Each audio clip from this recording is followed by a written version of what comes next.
This evening, Waitress charged with murder of father of three granted $300,000 bail.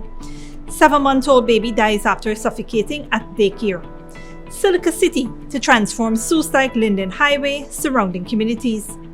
In the region, women in Colombia given right to enlist in army, and internationally, Putin agree on responsible dialogue to end war in Ukraine.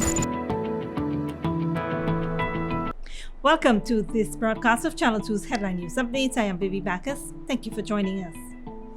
First up, scores of residents from Kurukuru village, located on the Soesdyke-Linden Highway and surrounding communities on Tuesday, attended the first public consultation on the development of Silica City.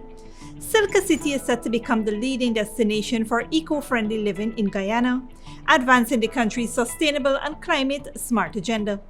With 3,800 acres of designated land, infrastructure development has already begun. Minister within the Ministry of Housing, Susan Rodriguez, explained that the land would be converted for a range of developments, including housing, commercial, and areas for institutions such as government offices. Open spaces will also be preserved for recreational spaces, hospitals, schools, and other public services.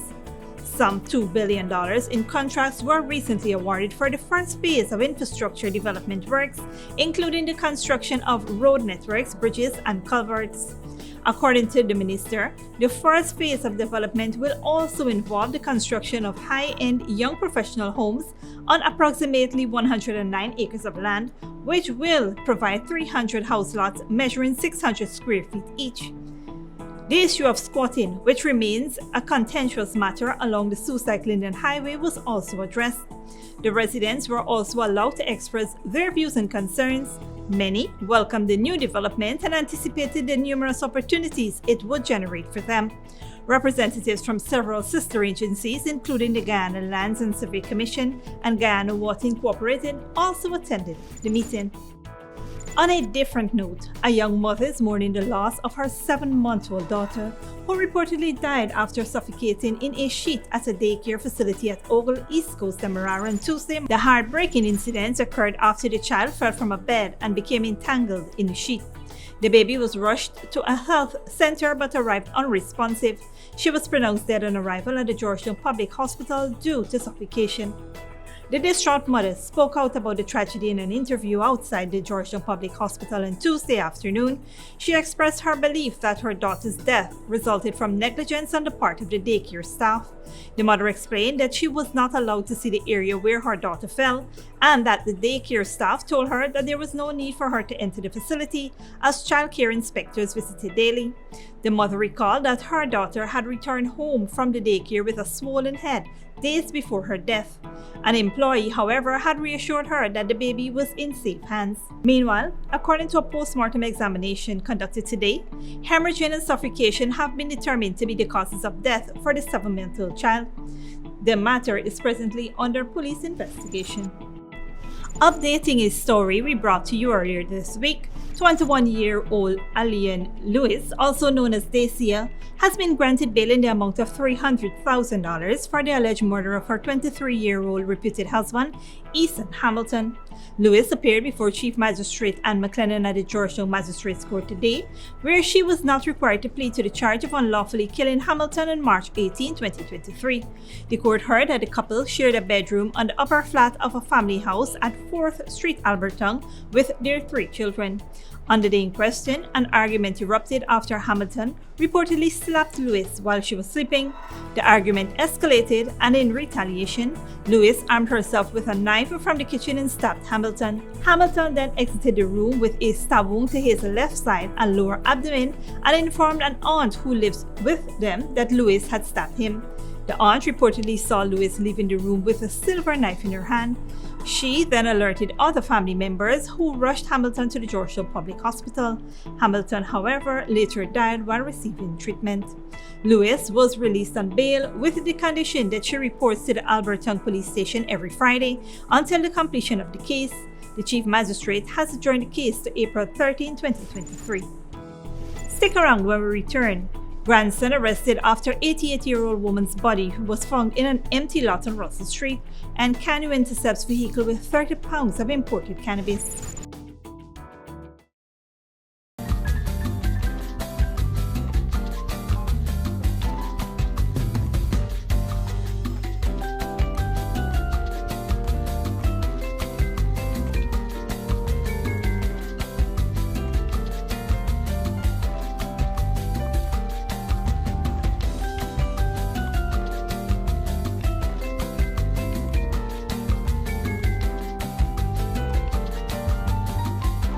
Give your home or office some shine. Fortune Investment Company. We provide reliable commercial and residential professional cleaning services in Guyana. We clean homes and commercial offices. Other services offered are floor care and tile polishing, interior auto detailing services, power washing, weeding and cleaning, and carpet, couch, and mattress cleaning. We are committed to keeping your homes and offices squeaky clean. Call us now at 592-689-7558 or 592-639-6365 or visit us at 3430 Jackson North Rumville, Georgetown, Guyana. Fortune Investment Company. When we say clean, we mean spotless. Good girl forget things. What's the problem, Granny? I want money for borrow for doing surgery. I was dancing and I fall and fracture my hip. If you need some quick money, you should check Lender's Jewelry and Pawn Shop. Lender's Jewelry and Pawn Shop, Lot 238 South Road Border, Georgetown. Get jewelry made to order in just 72 hours. We also accept vehicles. Lender's, best rates, longest payback period. Boys, I get through. Plus, I could dance again. Lender's Jewelry and Pawn Shop. When you need money and you gotta get it fast, Creative Jewelry and Pawn Shop is the place for that confidential transaction in a quiet and secure location. You'll get the highest value per pennyweight for your gold and also enjoy the lowest interest rates and longest payback period too. Yes, for that instant transaction to solve a pressing financial problem. That Creative Jewelry and Pawn Shop, 46 Boyle Place, that's between the Ministry of Housing on Brick Dam and White Castle Fish Shop. Be your first and only choice. Creative Jewelry and Pawn Shop, safe and sound, solid and secure, always there for you. Telephone 231-7878 and 223-8955. Sooner or later you will have another power failure. Are you prepared for the next blackout? Some essential equipment such as security cameras, lights, internet, gate motors, and water pumps may stop working. How can you prevent the next blackout? InverterTech has an affordable solution for you. A strong UPS system which uses the latest inverter and solar battery technology to prevent blackout. We smartly calculate your average power demand so you don't spend more than you need to.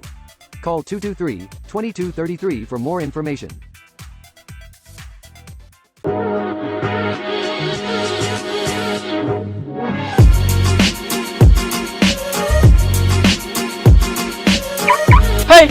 Hey, this is your fancy vehicle and that is your house? Yes, this is my vehicle and actually I'm waiting on my land. I'm actually renting this house for $50,000. $50,000? You hell boy, you crazy, you mad, you head no good. Why look, let me show you that light. Come with me. Come on down to Fabulous Homes today. Pay $50,000 every month for 36 months or until you reach 50% of your house costs. Move in after 75% of the cost has been paid. This is wonderful. Let's go. Sign me up. Alright, let me go and dash away your landlord. To explore our home ownership program, check our Facebook page for more information or come down to our office at Avalon Friendship. Hey, Chinese, thanks, man. Thanks a lot. You got through? Yes. Call us at 227-1380 or 615-8740. Fabulous Homes International Realty, changing tenants into homeowners. At Fabulous Homes, we bring your dreams to life. Welcome back. In a tragic turn of events, the body of an 88-year-old woman was discovered at an empty lot at Russell Street, Charleston earlier today. The body of Patsy Bovell, who lived opposite the empty lot on Russell Street, was found wrapped in an old sheet. Relatives had reported Bovell missing some 2 days ago. A concerned relative contacted the police after not seeing her for several days. The dead woman's grandson, who lived with her, claimed to have taken her to the hospital. However, during a search of the area, her body was found. The young man has been taken into custody as the matter is under police investigation. In other news, officers of the Customs Anti-Narcotics Unit intercepted a motor vehicle with 2 male occupants bearing registration number HD 1880 at Charity Street, Essequibo on Monday, March 20th. A subsequent search was conducted on the vehicle in the presence of the occupants, which revealed some 12 brick-like parcels suspected to be cannabis. The 2 men, 37-year-old Naresh Ramdeen of Jacklow, Pomeroon River, and 29-year-old Stefan Mohammed of Coffee Grove, Essequibo Coast, were arrested and escorted to the Canoe headquarters along with the suspected narcotics. The narcotics was tested and weighed. It was discovered to be imported cannabis with a total weight of approximately 30 pounds and an approximate street value of $5 million. Investigations are ongoing. Let's now switch gears and talk about 12 inmates at the Mazaruni prison location who recently commenced numerous vocational skills courses as part of Guyana's Prison Service's vigorous rehabilitation drive. The courses included electrical installation, carpentry, and joinery. Director of Prisons Nicolon Elliott said the idea of the courses is to strengthen prisoners' resolve by teaching them vocational skills which they can perfect during these classes at various levels, which can help them find work upon their release. According to the head of the Welfare and Corrections Department, Mariel Bristol Grant, several recovery programs have since been launched by the Welfare and Corrections Department for the first quarter of the year, with the goal of preparing prisoners for re-entry into society. Grant noted that more than 350 inmates would graduate from various programs across the locations in April 2023. Recently, Minister of Home Affairs Robinson Ben urged the senior prison officers to put more efforts into rehabilitating inmates so that they can be better reintegrated into society upon their release. Training has also commenced in anger management, block making, tailoring, among others. Don't go away after the break. DR Congo sexual violence. Survivors find support from each other, and Putin agree on responsible dialogue to end war in Ukraine. Celebrity Pure Vegan Cuisine and Bar. We say vegan, we speak about 100% vegan. No dairy products, no MSG. From the cheese, the butter, the milk, everything we use here, it's vegan. Our breakfast, some of the special we have for breakfast: porridge, fried plantain, we have boil and fried katahar, boil and fried cassavas. We have soup of the day, which you all know. The main thing in that soup is the dry mushrooms as well as the bean curry. Young okra is a must with full ground food, split peas and everything up in that. Coconut milk is the main thing. Then we have the lunchtime. Some of the main dishes the people already is hitting on: the split peas cocoa rice, basmati and quinoa mix. A lot of people don't know what's that, but you come down here, you get it. It's a replacement of rice and a great substitute in the vegan business. Then we have dal, corn, okra and carrots, edo leaves, chanchi down, coconut milk. There's so many side dishes, but one of the special things is the chicken that we make right here. We make sweet and sour chicken, strip chicken, jerk chicken. All of that is in-house, made right in here from scratch. In the evening, you know everything is up. We also carry a large variety of organic and natural products. Some of the products that we have here is the hemp. The hemp, that one is a very important product for the body. Proteins and everything to the max. We have the Corellia. This also is very good for the body. We have the Spirulina. Spirulina is very good for everyone, but men benefit a lot from that. After the Spirulina, we have the maca powder. These are all organic and natural powders for the body, especially when you're getting up there in age. You use these things as supplements. Black seed oil. On the internet, it said the only thing the black seed oil don't cure is death. And there are many more products that we have there, full variety. We have the natural juices we also make. We have from like the sorrel juice, the pineapple juice, mabi, ginger beer. All these things make from the bark or the natural powder. We do not use concentrate in this cuisine at all. Everything we do it natural. Also at the Celebrity Pure Vegan Cuisine, we have a well-stocked bar. Some people choose to have a drink when they finish eating. We need to make sure that they're comfortable, they're happy when they're leaving this place. So we do our best to provide the services that we think is required. Remember, this place are fully AC, and we cater for weddings, all occasions, birthday parties, anniversaries. So we set the place so that everyone can come, feel right, and understand what's happening. Come right down to the Pure Vegan Cuisine and Bar, 198 Camp Street again, and you will find everything you need to live to be healthy. Welcome back. Now we take a look at what's happening in the region and around the world. Women in Colombia can now enlist for voluntary military service after being banned from doing so for decades. About 5,000 women are expected to join this year, with many hoping it will lead to a professional career in the army. Al Jazeera's Alessandro Rampieti met some of the first recruits at a military base in Bogota, Colombia. Early morning military drills by these new female recruits They're among the first 1,300 women to voluntarily enlist in Colombia's army in more than 2 decades. The physical exercises are grueling and the hours long, but they say they're up for the challenge and happy to be able to serve. It's a tremendous opportunity. We have the same abilities as men and the physical requirements are the same. We expect no preferential treatment for being women. It fills me with pride that we are eligible for service once again. Like many here, Zulma Perez says she always wanted to be a soldier but lacked the money to pay for a military academy. She hopes this will be a gateway to achieve it. Pursuing a professional career is too expensive for many, but now we have an opportunity to be here and do what we always wanted, wear the uniform and serve our country. The recruits will receive 3 months of training here before being assigned to a base across the country, earning a monthly stipend of about $80. Yariani Alvarez says she entered the program to help her mother and siblings and understands the dangers of serving in a country still plagued by rebel groups and drug mafias. The risks are high, but that's why we have a chain of command and we are being trained for whatever we will have to face in the future. Women make up just 1% of the country's 240,000 soldiers, and Colombia still relies on drafting 50,000 men every year into compulsory military service. The overwhelming majority of them come from poor families, while wealthier Colombians pay to avoid it, something the government is planning to change. President Gustavo Petro is trying to eliminate compulsory military service, allowing young recruits to choose social services instead, while increasing the number of both professional and volunteers, including women.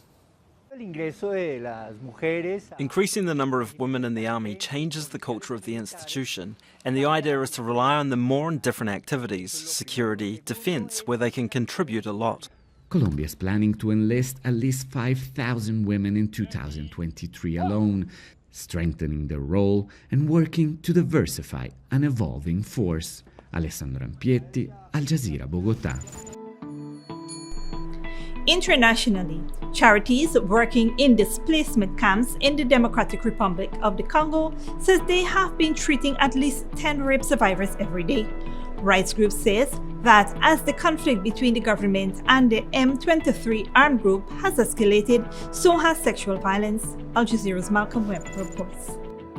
All of these women say they've been raped in the last 2 months.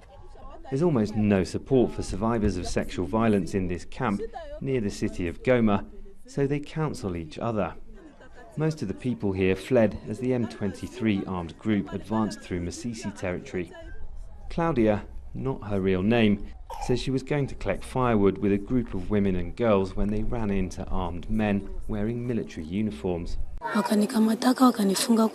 They tied me to a tree and I was raped by each of them. The first, the second, the third, and then the fourth.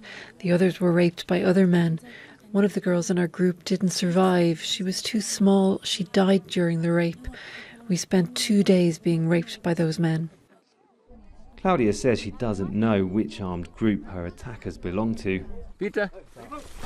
Congo's army is accused of backing armed groups in its fight against M23.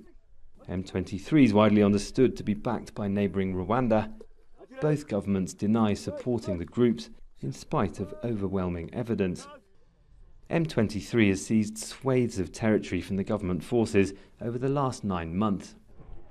People ran away from their homes and their farms up in the hills because it was no longer safe, but life down here in the camp comes with many other problems.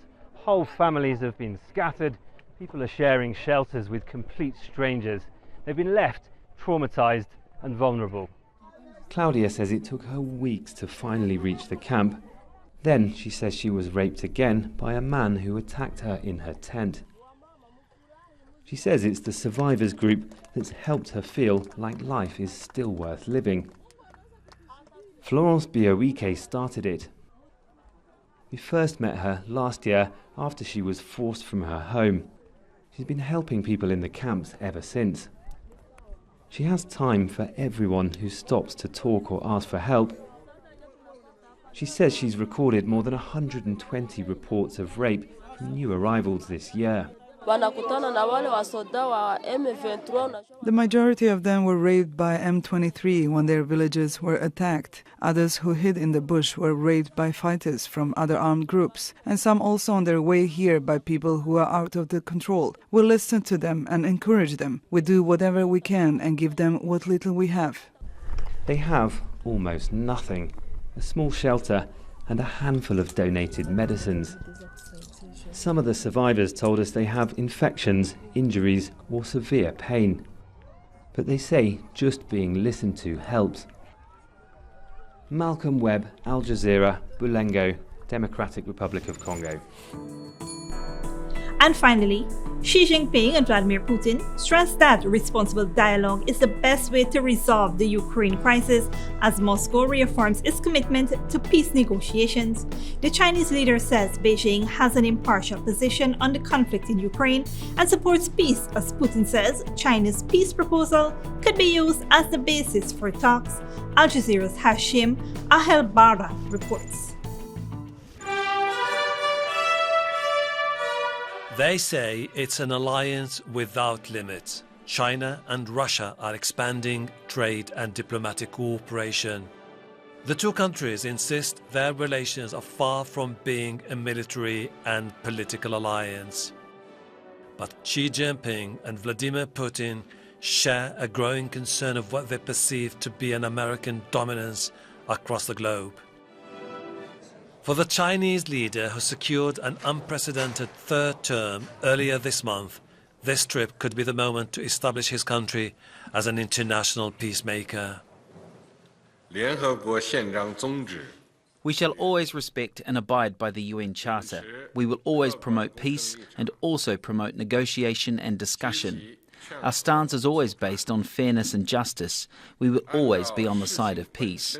We are always on the side of dialogue. We are always on the side of historic fairness and justice. But ending war in Ukraine may not be an easy task. China is yet to elaborate on its 12-point peace plan. Beijing has called on Russia and Ukraine to address their security concerns without mentioning Russian troops' withdrawal, a key demand for Kiev. The US has dismissed the peace plan as a stalling tactic. In the meantime, Western nations are stepping up military assistance to Ukraine. Today we learnt that the Minister of Defence of the UK declared he would supply tanks to the Ukraine and also uranium-enriched weapons to Ukraine. I think that the West will now fight Russia to the last Ukrainian. Facing growing international isolation, Vladimir Putin is turning to President Xi Jinping, an alliance largely shaped following Russian invasion of Ukraine last year. After the EU imposed a ban on Russian energy imports, China stepped in, buying large quantities of cheap Russian oil, providing cash-strapped Moscow with much-needed revenue. The US considers China the biggest threat to its national security and fears Beijing could be exploiting Russia's embattled standing to expand its geopolitical influence. Hashim Ahelbarra, Al Jazeera. This brings us to the end of our regional and global news coverage. Up next is the 3-day weather forecast.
This concludes today's Headline News Update. Tune in tomorrow, Thursday, 7 p.m. with our next broadcast. For more news and updates, you can visit our Facebook and YouTube pages. Until then, please take care of yourself and each other.